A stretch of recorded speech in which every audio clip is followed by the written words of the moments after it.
ইটাহারে বেদনাদায়ক সড়ক দুর্ঘটনা, বাবা মায়ের একমাত্র সন্তান হারালো প্রাণ। বন্ধুদের সঙ্গে বাইকে চেপে ইটাহারে এসে আর বাড়ি ফেরা হলো না এক কিশোরের। বাবা মায়ের একমাত্র সন্তান চূড়ামনের কিশোর আসগর আলী পথ দুর্ঘটনায় প্রাণ হারিয়েছে। মর্মান্তিক ঘটনা এলাকায় নেমে এসেছে শোকের ছায়া। স্থানীয় সূত্রে জানা গিয়েছে, বুধবার সকালে দুই বন্ধুর সাথে বাইকে চেপে ইটাহারে আসে কিশোরটি। ইটাহারে চাকলা ব্রিজ এলাকায় পৌঁছলে একটি দ্রুতগামী গাড়ি তাদের বাইকটিকে ধাক্কা মারে। ঘটনাস্থলেই মৃত্যু হয় আসগরের। তার দুই বন্ধু গুরুতর আহত অবস্থায় হাসপাতালে চিকিৎসাধীন। পুলিশ ঘটনাস্থলে পৌঁছে দেহটি উদ্ধার করে ময়না তদন্তের জন্য রায়গঞ্জ মেডিকেল কলেজ হাসপাতালের মর্গে পাঠায়। মৃতের কাকা বাদল মোহাম্মদ জানিয়েছেন, আসগর ছিল তার বাবা মায়ের একমাত্র সন্তান। খবর পেয়ে পরিবারের লোকজন ঘটনাস্থলে ছুটে আসেন এবং তাদের আর্তনাদে এলাকা ভারী হয়ে ওঠে।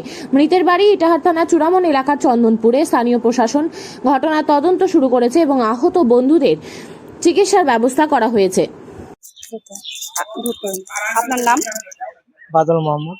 যে মারা গেছে কি হবে আপনার? বাস্তা হবে। কি নাম ওনার? আসগর আলী। বয়স কত? আনুমানিক 16। বাড়ি কোথায় ওনার? চন্দনপুর, দক্ষিণপাড়া, পোস্ট অফিস চূড়ামন, ইটাহার থানা বলছে। এটা আর থানা। কি হয়েছিল ঘটনা?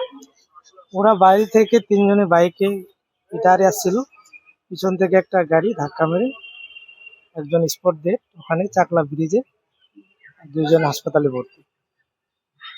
গাড়িটা ধরা পড়েছিল? গাড়ি পরে নিয়ে আমরা তখন দেখিনি, পরে শুনছি একই লোক মুখে যে ধরা পড়েছে। কি করতো? স্টুডেন্ট। স্টুডেন্ট। কোন ক্লাসে পড়তো জানা আছে? 9 10 পড়তে পারে। বাবার নাম? আমিনুল ইসলাম। মায়ের নাম জানা আছে? ছবি বিবি।